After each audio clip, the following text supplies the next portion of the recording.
दो राजकुमार, ये कवर चित्र है दोस्तों।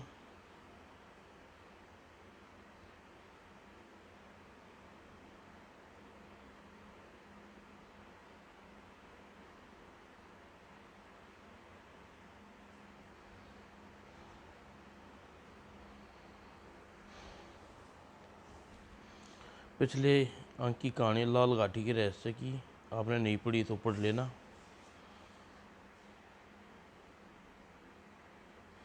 आपकी किताब भी इसी में एक दो किताबों के बाद डाल रखी होगी, लाल घाटी का रहस्य। मारा महारानी जी, महारानी जी, क्या हुआ आपको? नहीं नहीं, मेरे बेटे को मुझसे न छीनो। मेरा बेटा जिंदा है, मैं उसकी माँ हूँ। हाँ, लगता है महारानी पागल हो गई है। हे ईश्वर, यह तूने रानी को कैसी सजा दी? और 7 राजकुमार को मृत पैदा होने से सदमे में रानी मेनका सचमुच पागल हो गई थी। ना प्रजा रानी को पागल हो जाने की बात जानकर दुखी एवं उदास थी, वहीं राजा विजय और सेनापति कालदेव प्रसन्न हो रहे थे। मेरे कालदूत मेरे कालदूत खत्म हो गए और न ही अब रानी कभी माँ बन सकेगी। हाँ हाँ हाँ। और न ही अब साधु गोरखपुर का श्राप कभी पूरा हो सकेगा, बेचारी। हाँ हाँ। और उधर प्रधानमंत्री शेर सिंह भोर होते ही दोनों राजकुमारों को ले जाकर अज्ञात मंजिल की ओर निकल पड़े। अब राजकुमारों को किसी सुरक्षित स्थान पर पहुंचाना है। कुछ देर बाद, अरे, मुझे इस पहाड़ के दूसरी तरफ पहुंचना है, जहां मेरे मित्र के पास दोनों राजकुमार मेरी तरह सुरक्षित, पूरी तरह सुरक्षित रहेंगे। तभी डाकू दल का एक व्यक्ति की निगाहें माँ मंत्री पर पड़ी। वह तुरंत घोड़े पर सवार होकर एक तरफ चल पड़ा। शिकार का मतलब मालामाल मालूम पड़ता है, जल्दी सरकार को खबर करूं। दालू डाकू दल ने अड्डे पर, सरदार शिकार पहाड़ी के उस तरफ जा रहा है, चलो साथियों। जल्दी ही उन्होंने महामंत्री को पा लिया। चारों तरफ से घेर लो, बचकर नहीं जाने पाए। सरदार बैरा।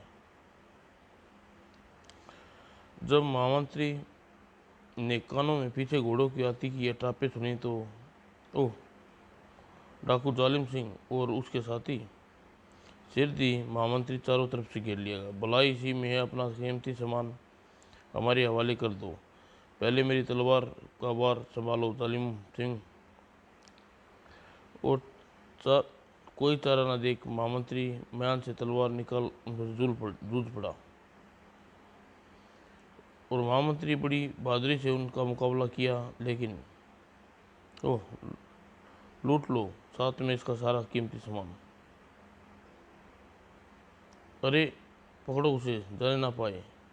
वफादार घोड़े ने जब मालिक के दशा देखी तो खतरे को भाप कर वह सरपट एक दिशा में दौड़ पड़ा। डाकू दल उसका पीछा करने लगा, लेकिन जल्दी ही सरदार वह काले जंगल में प्रविष्ट हो गया। हाँ सरदार, अब पीछा करना उचित नहीं होगा, रुक जाओ, आगे खतरा है। और महामंत्री घोड़े को काले जंगल में प्रविष्ट होते देख डाकू जालिम सिंह निराश हो अपने साथियों के साथ वक्त खाली हाथ लौटना पड़ा। जब वह पहाड़ी इलाके में वापस लौटे, सरदार, ये रोने की आवाज़ कैसी? वहाँ वहाँ वहाँ, कोई नवजात शिशु मालूम पड़ता है, देखो। तलाश करने पर एक खड्ड में एक बच्चा रोता बिलखता दिखाई पड़ा। सरदार, यह बड़ा बच्चा, चलो बच्चे को बाहर निकालो। और जल्दी ही बच्चे को बाहर निकाल लिया गया। सरदार, अब क्या करें इसका? न जाने किसका है और कहाँ कैसे आया। अवश्य यह बच्चा उसी व्यक्ति का होगा, चलो ले चलो साथ में, इसकी तलाश में वह अवश्य आएगा। और काले जंगल में वर्षों बीत गए गुरुदेव, न जाने इस जंगल में कब निकलना होगा। हाँ गुरुदेव, लगता है मनुष्य के जीवन इस काल में बिना किसी परोपकार के व्यर्थ ही चला जाएगा। गुरुदेव, मुझे तो यह सोचकर चिंता हो रही है कि इतने वर्षों में काल भैरव की साधना न पूरी कर ली। यदि ऐसा होगा तो हमारी तपस्या व्यर्थ हो जाएगी। इस जंगल के भयानक जीव जंतु बन हम भी बन कर उसकी रक्षा कर रहे थे। चिंता मत करो बच्चों, ईश्वर के घर देर है अंधेर नहीं, तुम्हारी तपस्या व्यर्थ नहीं जाएगी। देख रहा हूँ कि काल भैरव अब 50 राज की प्रसन्न नहीं कर पाया है। गुर्र, तभी निकट मौजूद शेर और शेरनी का जोड़ा दहाड़ कर खड़ा हो गया और दहाड़ सुनकर सभी चौंक पड़े। अरे, सिंह की दहाड़, अवश्य ही निकट कोई खतरा है। सिंह की दहाड़ सुनकर ऐसा प्रतीत होता है जैसे कोई मनुष्य यहाँ कहीं निकट ही है। देखो बच्चों, वह मुसीबत में का मारा ना हो। न जाने यह सिंह का जोड़ा हमें कहाँ लिए जा रहा है। और गुरुदेव के आदेश पर शिष्य दहाड़ की आवाज़ के आधार पर एक तरफ बढ़ने लगे। हम देख भी नहीं सकते। गुरु, शेर और शेरनी दहाड़ते हुए एक स्थान पर जहाँ मंत्री अपने घोड़े से मूर्छित पड़ा था, और वहाँ पहुँचते ही उनकी दहाड़ना बंद कर दिया। वो दहाड़ बंद हो गई। अवश्य ही कोई मुसीबत का मारा निकट ही है। कौन है भाई, आवाज़ दी। और तभी झोले के साए में बच्चे की गर्दन नींद टूटी और वह रोना आरंभ कर दिया। वाह वाह वाह। अरे, यह तो किसी बच्चे के रोने की आवाज़ है। आश्चर्य है, इस भयानक जंगल में बच्चा कहाँ से आ गया। और रोने की आवाज़ वाली दिशा का अनुमान करके साधु टटोलते टटोलते महामंत्री के घोड़े से टकराई। अरे, यह तो कोई घोड़ा मालूम होता है, और इस पर झोले में कोई बच्चा है। ओह, यह तो मूर्छित जान पड़ता है। पीठ पर तीर धंसा है, घायल है। और घोड़े की रास थाम उसे अपनी झोपड़ी पर ले गई। अरे, कौन है बच्चे। ओह, भीतर लिया। कोई घायल है गुरुदेव, एक अबोध शिशु उसके साथ है। बेहोश महामंत्री को उठाकर झोपड़ी के भीतर ले गई। जख्म का हमारा गहरा मालूम पड़ता है। वो औषधि तैयार करके इसकी जख्म पर मरहम पट्टी कर दो। होश आने पर मालूम करो कि यह कौन है। जो क्या गुरुदेव। और फिर शिष्यों ने औषधि तैयार करके महामंत्री के जख्म पर बांध दी। न जाने कौन भागा है यह बालक। कुछ समय पश्चात महामंत्री को शेर सिंह को होश आया। अरे, मैं कहाँ आ गया। ओह, मेरी मरहम पट्टी हुई है, लेकिन राजकुमार। तभी साधु गोरखनाथ राजकुमार को गोद में लिए शिष्यों के साथ अंदर प्रविष्ट हुए। अरे महामंत्री, महर्षि गोरखनाथ जी, आवाज़ जान पहचानी सी लगी थी है। कौन हो बेटा, हमें कैसे जानते हो, और तुम्हारी क्या यह दुर्दशा किसने की। मैं महामंत्री शेर सिंह हूँ महर्षि, लेकिन आप लोगों इस अवस्था में कैसे। ओह, तुम। यह उस दुष्ट सेनापति कालदेव का किया जरा है। फिर साधु गोरखनाथ ने सारा किस्सा सुना डाला। यह सुनने के पश्चात महामंत्री ने उसे सारा किस्सा सुनाते हुए अंत में कहा, और राजकुमार के लिए उन्होंने किसी सुरक्षित स्थान पर पहुंचाने जा रहा था कि डाकू जालिम सिंह के दल ने मुझ पर आक्रमण कर दिया और मुझे जख्मी कर बेहोश कर दिया। उसके बाद मैं यहाँ पहुंच गया महर्षि। वो यह बात है। और सहसा साधु गोरखनाथ ने ध्यान करने बोले, महामंत्री जी, आप दो राजकुमार की बात कर रहे थे, लेकिन हमें तो आपके पास केवल एक राजकुमार मिला, दूसरा कहाँ है? ओह, क्या एक ही राजकुमार मिला? यह जरूर दूसरा वहीं गिर गया होगा। और दूसरे ही पल वह व्याकुल सा स्वर में बोला, मुझे आज्ञा दीजिए महर्षि, दूसरे राजकुमार को खोजना होगा, लेकिन जाने से पहले एक प्रार्थना है, राजकुमार की पालन पोषण आप करें। हमें कोई इतराज नहीं है महामंत्री जी, आप से ये इस रोज से राजकुमार अमर सिंह नाम से जानेंगे। उनसे विदा लेकर महामंत्री लौट पड़ा और सिर ही उसने पहाड़ी इलाके में पहुंचा। स्थान तो यहाँ डाकुओं ने मुझ पर आक्रमण किया था और राजकुमार की खोज करता करता महामंत्री डाकुओं के अड्डे पर पहुंचा। ओह, यह डाकू का अड्डा मालूम पड़ता है। वो डाकू जालिम सिंह अड्डे पर।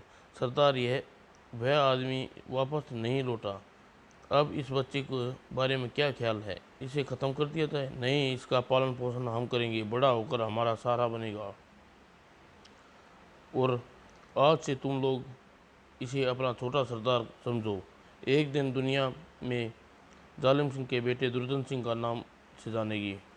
ठीक है महाराज, दूसरा राजकुमार इन्हीं के पास है। इसे ज़्यादा सुरक्षित स्थान राजकुमार के लिए कोई दूसरा न होगा। उचित समय पर आने पर मैं यह भेद खोलूँगा। और निश्चित समय पर फिर निश्चित होकर मंत्री वहाँ से चुपचाप राजमहल की ओर लौट गया। चलकर महारानी को शुद्ध बुद्ध न जाने उस पर क्या बीत रही होगी। महाराज और सेनापति को सबक सिखाना होगा, लेकिन मुश्किल उसके सामने थी। घाटी को पार भी नहीं कर पाया था। ओह, यह तेज हवा का झोंका! ओह, यह क्या है? और वह धुआं उसके निकट पहुंचा। बाप रे, यह तो कोई भयानक जानवर प्रतीत होता है। और कोई तरह देख उसने मुकाबला करने के लिए महामंत्री ने म्यान से तलवार खींच ली। ओह, यह तो उड़ा जा रहा हूँ, उससे कैसे मुकाबला कर पाऊंगा? महामंत्री उस भयानक जानवर के सामने टिक न पाया। अगले ही क्षण तेज हवा ने उसे उड़ाकर धरती पर पटक दिया। भागने का मौका भी नहीं, लड़ना होगा। और तब तक है दम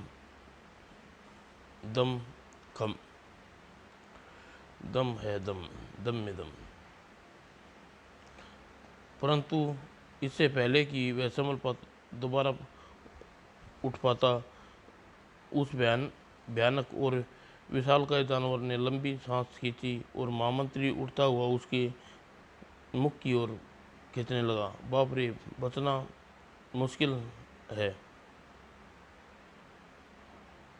और फिर देखते महामंत्री को गुफा रूपी मुंह में समा गया। और महामंत्री को निगलने के पश्चात वह जानवर एक दिशा में उड़ चला।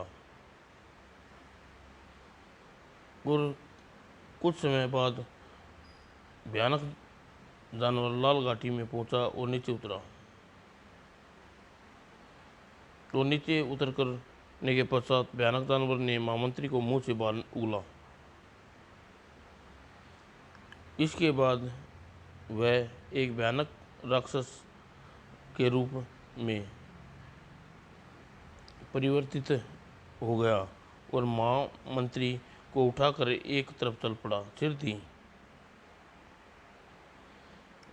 एक बरगद के पेड़ के नीचे बैठे सन्यासी में तपस्या समाधि में लीन एक भयानक शकल वाले सूरत इंसान के निकट पहुंचा। नया शिकार लाए हो जुम्बा? हाँ स्वामी, बड़ी मुश्किल से हाथ लगा है। यह तो काल भैरव है।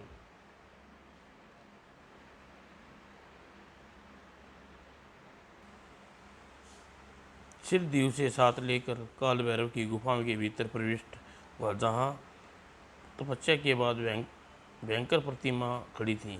जल्दी ही इसकी दोनों आंखें निकाल कर मुझे दो, जो आज्ञा स्वामी।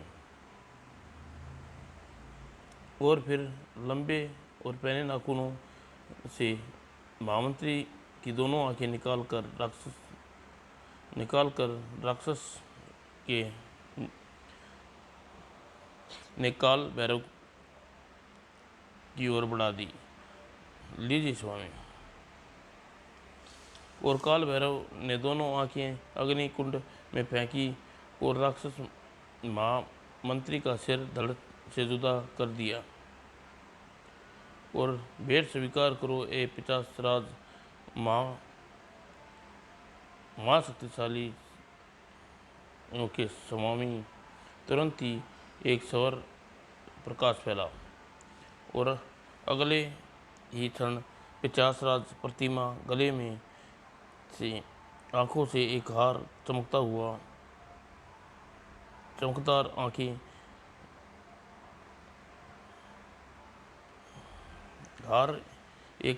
आंखें और वृद्धि हो गई। 11,000 आंखें की भेंट पूरी हो गई। अब 50 राज प्रसन्न करने के लिए मुझे 10,000 इंसानों की आंखें की भेंट और चढ़ानी है। फिर मेरे लिए आज्ञा स्वामी। महामंत्री के शव को लेकर दूसरे गुफा में डाल दो। भाई कालदेव और को सूचित कर दो कि महामंत्री हमारा शिकार बन चुका है, जो आज्ञा। और राक्षस महामंत्री के सविहीन शरीर को उठाकर एक अन्य गुफा में फेंक दिया और गुफा के अंदर भीतर फेंक दिया।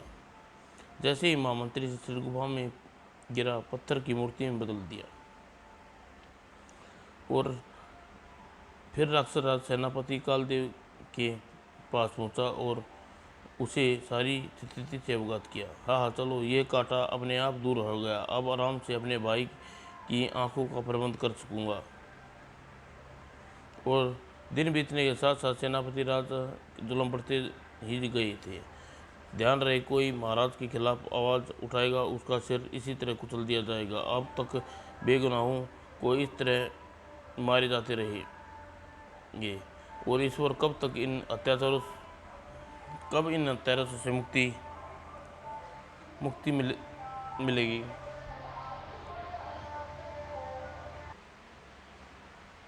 प्रजा की दशा दयनीय हो चुकी थी। उनमें न तो कुछ करने बनता था, न ही कुछ और न सहते। ले चलो, कब कर न देने वाले को यही हाल होना चाहिए। हम तो तंग आ गए हैं राजा के जुल्मों से, लेकिन हम फरियाद किससे करें। हे प्रभु, हमें बचा तू। उधर डाकू जालिम सिंह अपने ढंग से राजकुमार दुर्जन सिंह का पालन पोषण कर रहा था। शाबाश बेटे। समय बीतने के साथ साथ राजकुमार बड़ा हो रहा था। उधर एक आंख बंद करके पक्षी का निशाना लो बेटे। दूसरी ओर साधु गोरखनाथ अपने ढंग से राजकुमार अमर सिंह की शिक्षा दे रहे थे। और समय का चक्कर घूमता रहा और 18 साल व्यतीत हो गए। सुनो, मैं बूढ़ा हो चुका हूँ। अब तुम लोग का नेतृत्व हमारा बेटा दुर्जन सिंह करेगा। जो क्या सरदार। छोटे सरदार की जिंदाबाद। छोटे सरदार जिंदाबाद। डाकू सरदार जालिम सिंह बूढ़ा हो चुका था और राजकुमार जवान, परंतु परवरिश से वह भयानक डाकू बन चुका था। निर्दयी, कठोर, क्रूर। मुझे आज्ञा दो बापू, इस समय पूरे गांव की दौलत आपके कदमों में रख दूंगा। नहीं बेटा, लूटे हुए को लूट कर कुछ नहीं मिलेगा। यदि लूटना है तो राजा विजय सिंह के शाही खजाने को लूटो। वह पूरे देश की धन दौलत उसके खजाने में जमा हो चुकी है। ऐसा ही करूंगा। चलो साथियों, आज खजाना ही हमारा निशाना होगा। जय भवानी, छोटे सरदार की जय हो। और दुर्जन सिंह के नेतृत्व में डाकू निकल पड़े। वाह, कितना बहादुर और दिलेर है, निश्चित सफल होकर लौटेगा। शेर दी उन्हें सैनिकों का काफिला राजमहल की तरफ जाता दिखाई दिया। देखो सैनिकों, काफिला जरूर उनके उनके साथ प्रजा। देखो सैनिकों को काफिला जरूर उन्हीं प्रजा की लूटी गई धन दौलत है। दुर्जन सिंह ने काफिला पर धावा बोला, घेर लो ने, लूट लो खजाना। अरे बाप रे, जालिम सिंह का गिरोह मालूम पड़ता है, मुकाबला करो। सैनिकों डाकुओं का मुकाबला किया, लेकिन भागो, मुकाबला करना मुश्किल है, बचाओ, हा हा। और दुर्जन सिंह के साथियों ने के सामने टिक न पाई और भाग गई। ओह, भाग गए बुजुर्ग दिल। चलो साथियों, खजाना थैले में भरो, आज इतना ही काफ़ी है। और खजाना लेकर दुर्जन सिंह वापस लौटा। शाबाश बेटे, पहली परीक्षा में तुम सफल हुए। चिंता न करो बापू, तुम्हारा बेटा सारी परीक्षा सफल होगा और एक दिन राजा विजय सिंह के खजाने की सारी दौलत तुम्हारे कदमों में लापटकेगा। हाँ, लूट का म- मुकाबला करो। लू, लूट तो जो मुकाबला करे, मौत की घाट उतार दो। और दुर्जन सिंह, भागो, इसका मुकाबला केवल करना मौत दे दुआई हो महाराज। डाकू दुर्जन सिंह हमारे काल बन गया है। आज भी उसने शाही खजाने को लूट लिया। हमारे बहुत से सिपाही उसने हाथों मारे जा चुके हैं महाराज। शाही खजाने को रोज रोज लूटपाट की घटना सुनकर राजा विजय तंग आ गया। दुर्जन सिंह, आखिर यह शैतान है क्या? शैतान, सेनापति जी,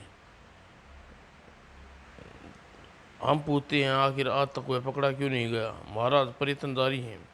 यदि ऐसे प्रयत्नों का यही हाल रहा तो एक दिन हमारा सारा खजाना उसके पास पहुंच जाएगा और हम कंकाल होकर सड़कों पर भीख मांगते आएंगे।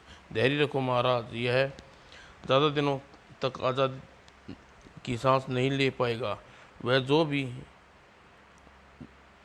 भी मुझे ज़्यादा खतरनाक हो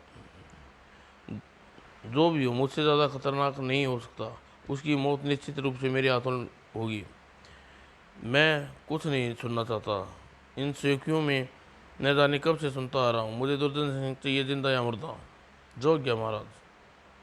उधर साधु गोरखनाथ की लालन पालन से राजकुमार अमर सिंह दिलेर बुद्धिमान तुरंत साधु के एक सरल, नेक और दयालु स्वभाव का था। अरे, तुम्हारे पाँव में कांटा चुभा है, देखो कितना रक्त निकल रहा है। ठहरो, मैं मरहम पट्टी कर देता हूँ। और एक दिन साधु गोरखनाथ ने उसे बुलाकर कहा, बेटे, तुमने हर ज्ञान दिया, इसलिए दुनियादारी का तजुर्बा नहीं दे पाए। अतः हम चाहते हैं कि तुम जंगल से निकलकर दुनियादारी का तजुर्बा हासिल करो। जैसी आपकी आज्ञा बाबा। सुनो बेटा, जंगल के पार तुम एक पहाड़ी इलाके में पहुंचोगे। पार करने के बाद राजा विजय सिंह का देश पहुंच जाओगे। जहां वहां वहां कुछ देखो सुनो, हमें लौट कर बताना। जो आज्ञा बाबा, आप लोग अपना ख्याल रखना। और गोरखनाथ से विदा लेकर राजकुमार अमर अपने घोड़े पर सवार होकर निर्देशित दिशा में चल पड़ा। चल तूफान, दिखा अपनी चाल और करा यह जंगल पार। उसने प्यारे घोड़े उसके प्यारे घोड़े ने जल्दी ही जंगल पार करा दिया और पहाड़ी इलाके में पहुंचा दिया, जहां डाकू जालिम सिंह का अड्डा था। अरे, यह नौजवान कौन है? शिकार तो पैसे वाला जान पड़ता है। फिर सारे साथी तो लूट के लिए जा चुके हैं, यह अकेला ही निपट लूँगा इससे। मैं कितना मनोरंजन दृश्य है। डाकू अमर सिंह के सामने आ खड़ा हुआ। ठहर जाओ, जो कुछ तुम्हारे पास है मेरे हवाले कर दो। अरे डाकू बाबा ने मुझे इनके सावधान रहने की सावधान किया था, अभी मदद से खाता हूँ। लेकिन दूसरे क्षण डाकू अमर सिंह का चेहरा देख चौंका। अरे छोटे सरदार का रूप में मैं यहाँ। और राजकुमार तलवार निकाल ली और उस पर टूट पड़ा। मेरे पास तो तलवार इस तलवार मेरे पास इस तलवार के अलावा कुछ नहीं है, जो तुम्हें कुछ नहीं। लो सुन लो। और राजकुमार ने तलवार के एक ही बार में डाकू को मोट के घात उतार दिया। अपने अपने किए की सजा मिल गई बच्चों, चलो। और कुछ देर पश्चात राजकुमार अमर सिंह के गांव में पहुंचा। ओह, यह सब क्या हो रहा है? और राजकुमार भीड़ के निकट पहुंचा। ओह, लगान न देने वालों को यह सजा मिलेगी। ओह, सैनिक अपनी मनमानी कर रहे हैं और अकाल के कारण इस बार हम लगान देने में असमर्थ हैं दीवान जी। यदि बचा खुचा अनाज भी ले गए तो हमारे बच्चे भूखे मर जाएंगे। हम क्या खाएंगे? कुछ कुछ हम कुछ नहीं जानते। यदि लगान नहीं तो खाने खाने के लिए तुम लोगों को कोड़े मिलेंगी, पीने के लिए आग मिलेगी। और सैनिकों का लगान न दे उसके घर में आग लगा दो, और जो सामान हाथ लगे उठा लो। जो आज्ञा। ओह, यह तो जुल्म है। हाँ हाँ, लगा दो आग। नहीं नहीं, मेरे घर में आग मत लगाओ, हे ईश्वर मदद करो। और यह देख राजकुमार अमर के कुछ न देखा गया और वह क्रोध से चीख उठा। ठहरो जालिमो, इससे घरों में आग लगाने से पहले मुझसे मुकाबला कर लूँ। और उसे देख और डाकू दुर्जन सिंह समझ कर भयभीत तो उठे। अरे डाकू दुर्जन सिंह, बाप रे, डाकू दुर्जन सिंह। और फिर वे तुरंत ही वहाँ से भाग खड़े हुए। रुको मत, भाग चलो। और सिर दिए उनकी नज़रों से ओझल हो गए। और ग्रामीण राजकुमार अमर सिंह को डाकू दुर्जन सिंह समझकर उसकी जय जयकार कर उठे, क्योंकि डाकू दुर्जन सिंह आम प्रजा को लूट कर राजा दुष्ट के खजाने को लूटता और उनकी निगाहों में उनका हमदर्द था। दुर्जन सिंह जिंदाबाद, दुर्जन सिंह अमर रहे। आचार्य, ये सब मुझे डाकू दुर्जन सिंह समझ रहे हैं, लेकिन कुछ सोचकर अमर ने अपनी असलियत जाहिर नहीं की। आप लोग सब अपना सामान बटोर लें। ईश्वर आपका भला करें। दुर्जन सिंह जिंदाबाद जिंदाबाद। मेरे बेटे, मेरे लाल। ओह, तभी न जाने कहाँ से एक बुढ़िया दौड़ कर आई। ओह, कैसी दशा बना रखी है महारानी। महारानी? ओह, यह बूढ़ी कौन हो सकती है यह बूढ़ी? और राजकुमारी अमर सिंह से लिपट गई। मेरे बेटे, मेरे लाल, कहाँ चला गया था तू? कौन है ये? और अपना बेटा क्यों कह रही है? ये महारानी मेनका है, और 7 मृत पुत्र पैदा हुए। उनकी मौत से गम में पागल हो गई। हर जवान को यह अपना बेटा समझने लगी है, और महाराज के भय से इसकी सेवा श्रद्धा भी नहीं कर पाते। अ- अब महारानी अब महाराज महाराज भी इसकी परवाह नहीं करते। और ग्रामीणों ने महारानी की मेनका के पागल होने की सारी कहानी सुना दी, जिसे मालूम जो उन्हें मालूम थी। सब सुनने के बाद राजा अमर सिंह बोला, महाराज को अपनी दुष्टता का फल एक दिन अवश्य मिलेगा। यदि आप लोग ऐतराज़ न हो तो इन्हें अपने साथ ले जाना चाहता हूँ। इनका उचित इलाज कर सकें। हमें हमें प्रशंसा होगी। ये दुखियों की हमदर्द। हाँ बेटा, समझ लो, दर दर की ठोकरें खाने से बच जाएगी। हमें महारानी की लंबी जिंदगी की प्रार्थना करते हैं। तुम मेरे साथ चलोगी माँ? हाँ मेरे लाल, तुम्हारे अलावा इस दुनिया में मेरा है ही कौन। अब मुझे कोई जुदा नहीं कर सकता। और राजकुमार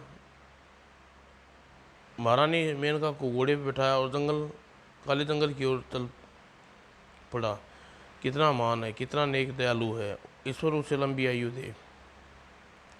और जब कि एक ठीक उसी दिन दूसरा राजकुमार डाकू दुर्जन सिंह शाही खजाने को लूट कर रहा था। तो खत्म कर दो, लूट लो खजाना।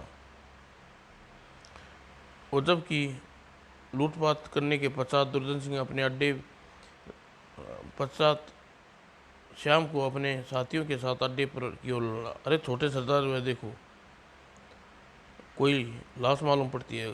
देखो कौन है, हमारी। बाकी मेरे साथ अड्डे पर चलो और गुफा में।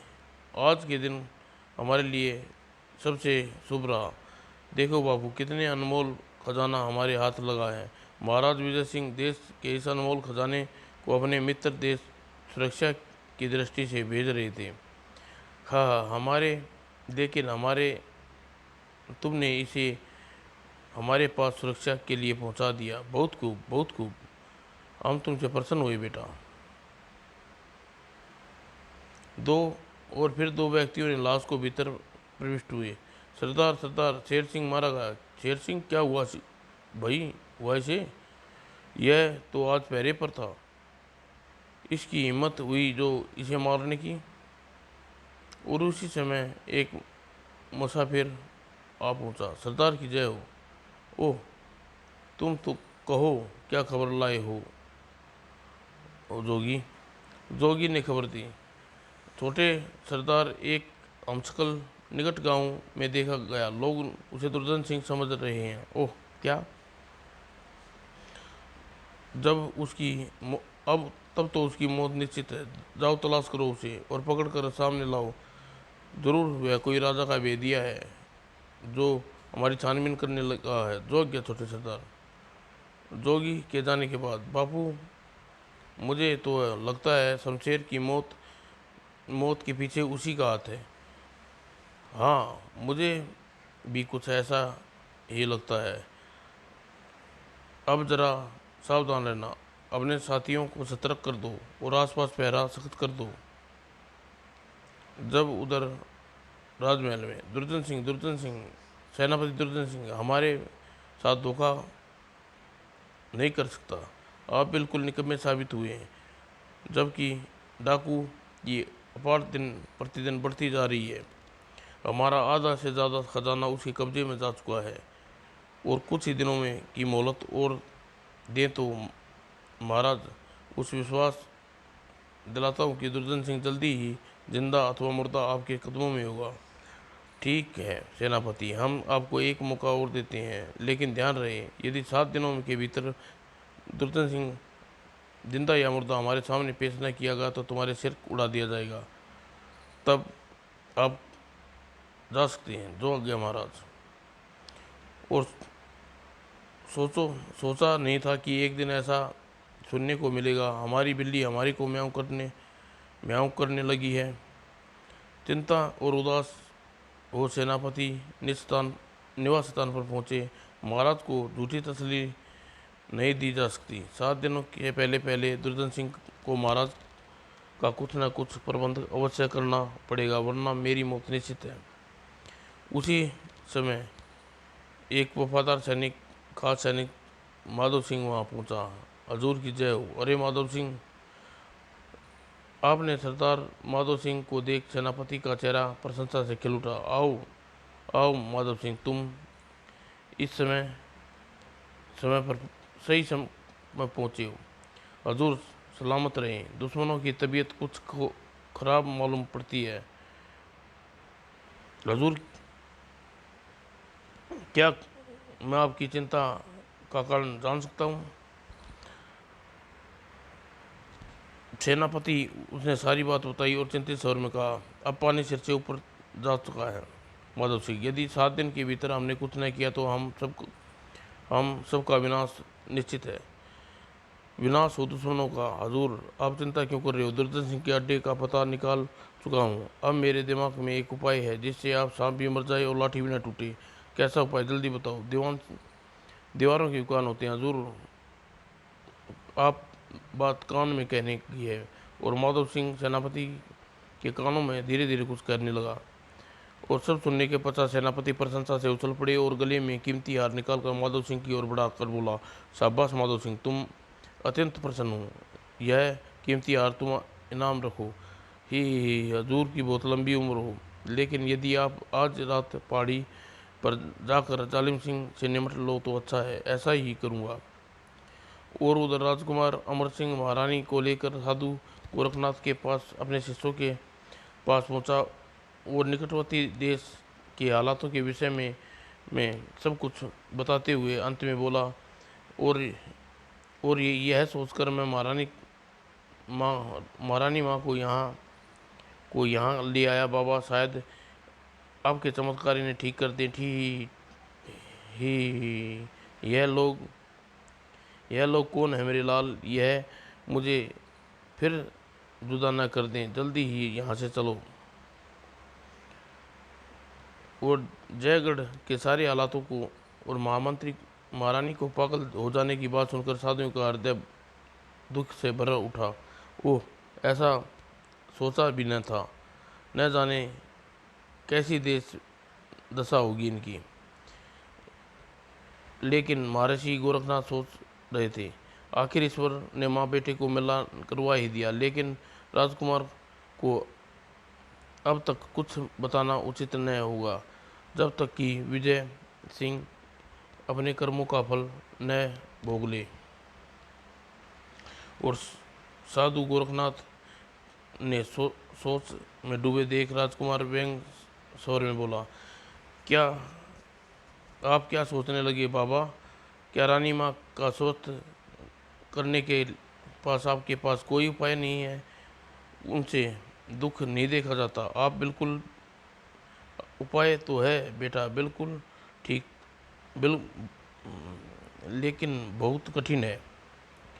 आप मुझे बताइए बाबा। महारानी माँ को अच्छा करने के लिए मैं अपनी जान की बाजी लगा दूंगा। मुझे तुमसे विश्वास है बेटा। महारानी माँ को ठीक करने के लिए तुम दो वस्तुएं लानी होगी। पहला तो एक नरमुंड वृक्ष के पत्ता और दूसरे सोने का दूध देने वाली गाय। उस पत्ते से दूध पिलाने से महारानी को सब कुछ याद आ जाएगा। और इन दोनों वस्तुओं को लाने के लिए मैं तैयार हूँ बाबा। कृपया बताइए वस्तु कहाँ और कहाँ मिलेंगी। लेकिन इसके लिए बहुत लाल घाटी जाना पड़ेगा बेटा। लेकिन उससे पहले साधु ने गोरखनाथ को राजकुमार को वो कुछ समझाने लगा। और जब उन्होंने राजकुमार को सब कुछ समझा दिया, तब मुझे इसी समय आज्ञा दीजिए बाबा। मैं इन दोनों वस्तुओं का पता कर उन्हें जरूर जल्दी से जल्दी लेकर लौटूंगा। जाओ, ईश्वर तुम्हारी मदद करेगा। मार्गों में खतरे भरा है, लेकिन घबराना नहीं। बाबा गोरखनाथ अब स्वयं अपने शिष्यों को बाबा गोरखनाथ एवं उसके शिष्यों को प्रणाम कर उनसे आशीर्वाद ले राजकुमार अमर सिंह नरमुंड वृक्ष और सोने की दूध देने वाली गाय की तलाश में निकल पड़ा। आज तक बाबा ने मुझे माँ और बाप के बारे में कुछ नहीं बताया, लेकिन न जाने रानी माँ मुझे अपनी माँ जैसी लगी। मुझे उसके लिए प्राण भी चले जाएं तो मुझे दुख की न होगा। उधर सेनापति वेश बदल कर इसी झांसे में मनोहर सिंह के ठिकाने की ओर बढ़ा। माधव सिंह और उस समय सांझ का धुंधला चारों ओर फैलने लगा था। बड़ा माधव सिंह ने मुझे इसी पहाड़ी के बारे में बताया था। यहाँ से कुछ दूर इंसान तो क्या, चिड़िया का बच्चा का भी पता नहीं।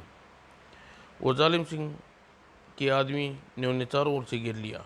खबरदार, भागने की कोशिश मत करना वरना मारे जाओगे। ओह, डाकू दुर्जन सिंह के ही साथी मालूम पड़ते हैं। यदि तुम लोग दुर्जन सिंह के आदमी हो तो मैं स्वयं तुम्हारे हवाले करता हूँ। तुम्हें उनके पास ले चलो। जरूर ले चलेंगे। चलो साथियों, हाथ पैर बांध दो इसके। और फिर सेनापति अपने घेरे में लेकर तेजी से अड्डे की ओर चलने लगे। सेनापति काल भैरव आखिर किस योजना के अंतर्गत दुर्जन सिंह अथवा जालिम सिंह से मिलना चाहता था? क्या राजकुमार अमर नरमुंड का वृक्ष का पता और सोने का दूध देने वाली गाय पाने में सफल हो उसके भयानक कॉल बैक। आखिर लाल घाटी में मनुष्य की आंखें नर 50 को प्रसन्न करने में क्या हासिल करना चाहता था? इन प्रश्नों के नरमुंड और वृक्ष और सोने का दूध में पड़े। समाप्त दोस्तों।